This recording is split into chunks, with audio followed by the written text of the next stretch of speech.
Hello मेरे प्यारे बच्चों। तो आज जो आप लोगों का एग्जाम हुआ क्लास 8 के बच्चों का जैक बोर्ड झारखंड बोर्ड का, तो उसका आज हम इस वीडियो में साइंस का विज्ञान का उत्तर को बताने वाले हैं, आंसर की बताने वाले हैं। तो आप लोग फटाफट इसके उत्तर को मिला लो और देखो कि आज के इस एग्जाम में आप लोग विज्ञान में कितना नंबर लाने वाले हो। आपको प्रत्येक सब्जेक्ट का मिशन टू चैनल पर, इसी चैनल पर आप लोग को प्रत्येक सब्जेक्ट का आंसर की उत्तर मिल जाएगा। ठीक है, तो आप लोग सभी उत्तर को जरूर मिला लेना। ठीक है, और मिला लेने के बाद आप हमें नीचे जरूर कमेंट कर देना कि आप अपने आज के एग्जाम में कितना नंबर लाने वाले हो। इससे आपको एक मोटा मोटी आइडिया मिल जाएगा कि आपका रिजल्ट क्या आने वाला है। ठीक है, और देख लेने के बाद अपने दोस्तों के साथ शेयर जरूर कर देना इस वीडियो को। ठीक है, ताकि वो भी इसको मिला सके कि कितना नंबर लाने वाले। तो चलिए शुरू करते हैं। इसके सबसे पहले जो सवाल पूछा गया था काफी अच्छा सवाल था और काफी लॉलीपॉप सवाल था। ठीक है, क्या सवाल था कि निम्नलिखित में सबसे छोटी कोशिका कौन है। ठीक है, तो इसका जो उत्तर हो जाता माइक्रोप्लाज्मा। ठीक है, माइक्रोप्लाज्मा जो है ये सबसे छोटी कोशिका, ऑप्शन नंबर 1 इसका बिल्कुल सही हो जाता। तो ऑप्शन नंबर 1 करने वाले का बिल्कुल सही। अगला सवाल देखिए 52 नंबर में जो क्वेश्चन पूछा गया था कि डेंगू परजीवी का वाहक है। ठीक है, तो डेंगू किसकी परजीवी का वाहक है, तो मादा एडिस मच्छर, ऑप्शन नंबर 2 इसका सही जवाब हो जाता। अगला सवाल देखिए यहाँ पे कौन सा अधातु कमरे के ताप पर द्रव होता है। यहाँ पे धातु नहीं पूछा, अधातु पूछा है, तो अधातु पूछा तो ब्रोमीन हो जाता। ऑप्शन नंबर 1 इसका सही जवाब। अगला सवाल देख लीजिए यहाँ पे विद्युत सेल में कितने टर्मिनल होते हैं। ठीक है, तो 2 टर्मिनल, एक धन एक ऋण। ठीक है, ऑप्शन नंबर 2 इसका सही जवाब। चलिए अगला सवाल देखिए यहाँ पे जो क्वेश्चन पूछा गया था आपका आदर्श ईंधन का गुण नहीं है, गुण नहीं पूछ रहा है। ठीक है, सस्ता, महंगा, सहज उपलब्ध। ठीक है, तो ये देखिए ये सस्ता भी होता है, सहज उपलब्ध है, लेकिन महंगा जो है ये गुण नहीं है इसका। ठीक है, ऑप्शन नंबर 2 इसका सही जवाब हो जाता है। चलिए अगला देखिए 56 नंबर जो क्वेश्चन पूछा था बल है, तो बल क्या है, तो बल बताइए शक्ति है, दाब है, घर्षण, अपकर्षण, तो ये आपका हो जाता शक्ति। ठीक है, अगला सवाल देखिए यहाँ पे क्वेश्चन पूछा गया है समाप्त होने वाला प्राकृतिक संसाधन है। ठीक है, तो समाप्त होने वाला प्राकृतिक संसाधन, ठीक है, वायु का भी होगा, नहीं होगा, सूर्य का प्रकाश नहीं, खनिज, खनिज जो है बच्चों ये आपका प्राकृतिक संसाधन है और ये समाप्त हो जाएगा एक टाइम में। कोयला हो गया, पेट्रोलियम हो गया, पेट्रोल वगैरह, डीजल वगैरह सारा खत्म हो जाएगा एक टाइम में, ये सब समाप्त होने वाला खनिज है। वैश्विक गर्मी का कारक क्या है, तो कार्बन डाइऑक्साइड, ऑप्शन नंबर 2 इसका सही जवाब हो जाता है। अगला सवाल देखते हैं हम लोग, क्या दिया हुआ है कि दूषित पानी पीने से कौन सा रोग होता है। दूषित पानी पीने से कौन सा रोग होता है, तो ये होता है टाइफाइड। क्यों, कौन सा होता है, टाइफाइड होता है। ऑप्शन नंबर 1 इसका राइट हो जाता है। पृथ्वी में के अचानक कंपन को क्या कहते हैं, तो पृथ्वी में जो कंपन होता है उसको हम लोग भूकंप कहते हैं। क्या कहते हैं, कंपन जो होता है उसको हम लोग भूकंप कहते हैं। ऑप्शन नंबर 1 इसका सही जवाब हो जाता है। द्वितीयक प्रदूषक है। ठीक है, द्वितीयक प्रदूषक है। ठीक है, तो इसमें से कौन सा हो जाता है 61 का, तो ये सब आपका CO2 है, सल्फर डाइऑक्साइड है, नाइट्रोजन डाइऑक्साइड, ये सब प्राथमिक प्रदूषक है, तो इनमें से कोई नहीं इसका उत्तर हो जाएगा। ठीक है, जैसे यहाँ पे होता ओजोन हो जाता, पैन हो जाता, ये आपका होता द्वितीयक प्रदूषक में, लेकिन यहाँ पे नहीं है, तो इनमें से कोई नहीं। अगला सवाल देखिए यहाँ पे कोशिका श्वसन सक्रिय स्थल है। ठीक है, तो कोशिका श्वसन का सक्रिय स्थल क्या है, तो माइटोकॉन्ड्रिया है। ठीक है, ऑप्शन नंबर 1 इसका राइट हो जाएगा। अगला सवाल देख लेते हैं हम लोग, क्या दिया हुआ है कि कोशिका की खोज कब हुई थी, तो रॉबर्ट हुक है ना, कब किया था, 1665 में। ऑप्शन नंबर 4 इसका राइट हो जाता। अगला सवाल देखिए पूछा गया है कि पेंसिल है ना, जो पेंसिल के लीड बनाने में किसका उपयोग होता है, तो पेंसिल आप लिखते हो ना, तो उसके अंदर क्या होता है, एक ग्रेफाइड होता है। ठीक है, क्या होता है, ग्रेफाइड होता है, तो ग्रेफाइड होता है उसके अंदर। ऑप्शन नंबर 3 इसका राइट हो जाएगा। अगला जो क्वेश्चन पूछा गया था कौन जीवाश्म ईंधन नहीं है। ठीक है, तो कोयला, लकड़ी, प्राकृतिक गैस, पेट्रोलियम, तो इसका जो उत्तर हो जाएगा आप लोग का क्या हो जाएगा, दूसरा नंबर लकड़ी है ना, क्या हो जाता है, ये जो जीवाश्म ईंधन नहीं है। चलिए अगला सवाल देखिए यहाँ पे रगड़ने से उत्पन्न आवेश को कहते हैं, क्या कहते हैं, स्थिर वैद्युत, क्या कहते हैं उसको, स्थिर वैद्युत कहते हैं। ऑप्शन नंबर 2 इसका राइट हो जाएगा। अगला सवाल देखिए यहाँ पे पूछा गया था आपका विपरीत आवेशों के बीच क्या होता है, तो विपरीत आवेशों के बीच क्या होता है, आकर्षण होता है। क्या होता है, आकर्षण होता है। ऑप्शन नंबर 1 इसका राइट हो जाएगा। ठीक है, और सेम का प्रतिकर्षण होता है। हार्मोन क्या है, तो हार्मोन जो है ये रासायनिक पदार्थ है। ऑप्शन नंबर 2 इसका राइट हो जाएगा। अगला सवाल जो क्वेश्चन पूछा गया था आपका कि निम्न में से कौन जीवाणु जनित रोग है। जीवाणु जनित रोग जो है ना, यहाँ पे 6 रोग जो है ये जीवाणु जनित रोग है। ऑप्शन नंबर 3 इसका राइट हो जाता।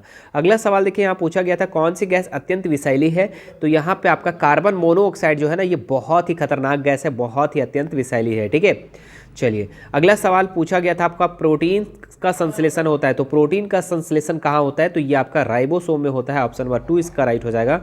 अगला सवाल पूछा गया था कि एड्स किसी संक्रमित व्यक्ति को दूसरे व्यक्ति में किस जरिए फैल सकता है, तो एक साथ भोजन करने से नहीं, एक दूसरे गले लगने से नहीं, रुधिराधान से। ठीक है, ब्लड का इधर उधर से। ठीक है, ऑप्शन नंबर 2 इसका राइट हो जाता है। अगला सवाल क्वेश्चन जो पूछा गया था कि विद्युत धारा उत्पन्न करता है तो क्या करता है, उसमें प्रभाव, चुंबकीय प्रभाव, रासायनिक प्रभाव या फिर तीनों, तो तीनों होता है। ठीक है, विद्युत धारा से तीनों उत्पन्न प्रभाव होता है।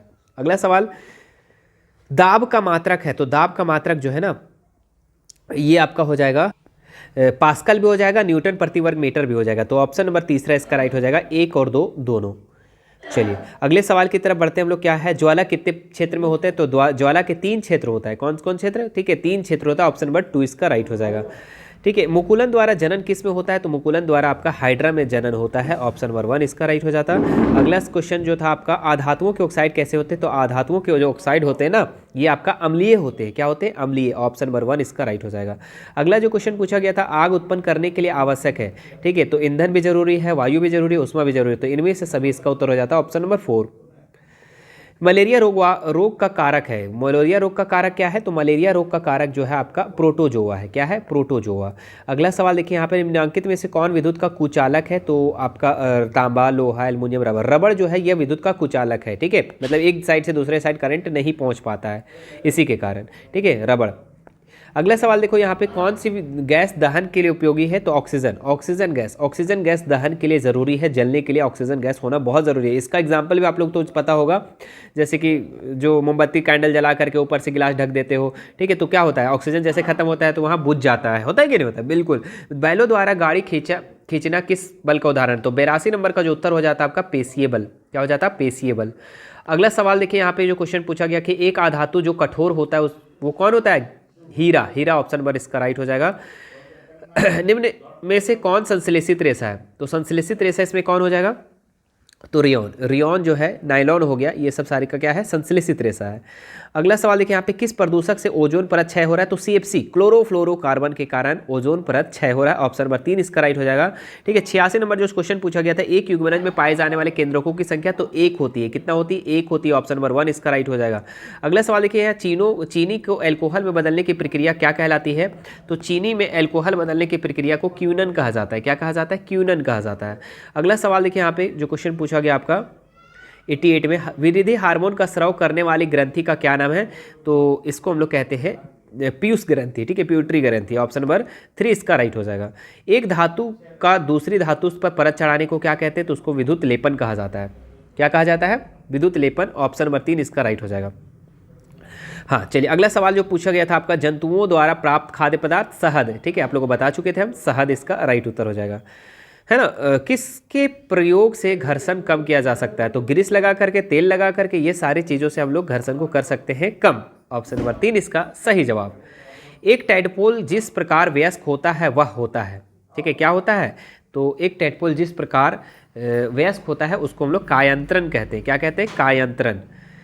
नेक्स्ट सवाल पूछा गया आपका, मानव कान का श्रव्यपरास कितनी है, तो 20 से 20 हर्ट्ज तक। ठीक है, कितने बार आप लोग को हम बता चुके हैं, तो 20 से 20 हर्ट्ज तक, यानी ऑप्शन नंबर 2 इसका राइट हो जाएगा। चलिए अगले सवाल की तरफ बढ़ते हैं हम लोग। क्लोरोप्लास्ट किस में पाया जाता है, तो हरी पत्तियों में क्लोरोप्लास्ट पाया जाता है मेरे प्यारे बच्चों, क्लोरोफिल पाया जाता है, क्लोरोप्लास्ट पाया जाता है। ऑप्शन नंबर 3 इसका राइट हो जाएगा। आवर्त काल का एसआई मात्रा क्या है, तो सेकंड। आवर्त काल का जो एसआई मात्रक है ना वो सेकंड है, याद रखेगा। ठीक है, याद रखिएगा कि आप तो एग्जाम दे दिए। ठीक है, तो इसका उत्तर सही हो जाता है। चलिए 96 नंबर का उत्तर हो जाता है, 1 किलोग्राम बराबर होता है, तो ये आपका 9.8 न्यूटन। ठीक है, यानी कि लगभग 10 न्यूटन। ऑप्शन नंबर 4 इसका राइट हो जाएगा। चलिए अगला सवाल देखिए यहाँ पे, आपतन कोण परिवर्तन कोण के क्या होते हैं, सदैव बराबर होते हैं भैया, हमेशा बराबर होता है। ऑप्शन नंबर 1 इसका सही जवाब हो जाता। चलिए अगला सवाल जो पूछा गया आपका कि श्वेत प्रकाश में कितने रंग होते हैं, तो 7 रंग होते हैं। ऑप्शन नंबर 2 इसका सही जवाब हो जाएगा। नेक्स्ट देखिए यहाँ पे, निम्न में से किसमें बाह्य निषेचन होता है, तो बाह्य निषेचन किसमें होता है, तो कुत्ता में, बिल्ली में, मनुष्य में, मेंढक। मेंढक में जो होता है ये बाह्य निषेचन होता है। ऑप्शन नंबर 3 इसका राइट हो जाएगा। चलिए लास्ट सवाल मेरे प्यारे बच्चों, लास्ट सवाल क्या पूछा गया, जंतु कोशिका में क्या अनुपस्थित होता है। काफी अच्छा सवाल है, काफी लॉलीपॉप सवाल है। कोशिका भित्ति जो होती है जंतु कोशिका में नहीं होती है, ये आपका पादप कोशिका में होती है। ठीक है, तो ये था मेरे प्यारे बच्चों आप लोगों का 50 सवाल, ठीक है, जो आज के एग्जाम में पूछा गया था। मुझे बताइए आप लोग कि आज के एग्जाम में इस 50 में से 50 में से कितना प्रश्न को सही किए और कितना गलत किए हो। चलिए जल्दी जल्दी कमेंट कीजिए फटाफट, और वीडियो को ज़्यादा से ज़्यादा शेयर कीजिएगा अपने दोस्तों के साथ, दोस्तों को साथ शेयर कर दीजिएगा, ठीक है, और वो भी मिला लेंगे, ठीक है। और आप लोग आपस में देख लेना कि कितना लोग कितने सही किए हैं और आप लोग का रिजल्ट क्या आने वाला है, ठीक है। चलिए फटाफट आप लोग मिलाइए, शेयर कीजिए जल्दी से फटाफट, और चैनल को फर्स्ट बार आए तो चैनल को सब्सक्राइब कर लीजिएगा, ठीक है। 9th की तैयारी के लिए मेरे प्यारे बच्चों, 9th की भी तैयारी इसी चैनल पे मिशन 2 पे करवाई जाएगी। जिस तरीके से 9th वाले आपके सीनियर की तैयारी करवाए थे उसी तरीके से आप लोग का भी करवाया जाएगा, ठीक है। एकदम लगातार मेरे प्यारे बच्चों को पढ़ना है, बढ़िया करना है। चलिए ठीक है, मिलते हैं फिर नेक्स्ट वीडियो में। Thank you so much. हमसे जुड़ने के लिए हमारा व्हाट्सएप चैनल नीचे दिया हुआ है लिंक, वहां से जुड़ सकते हैं।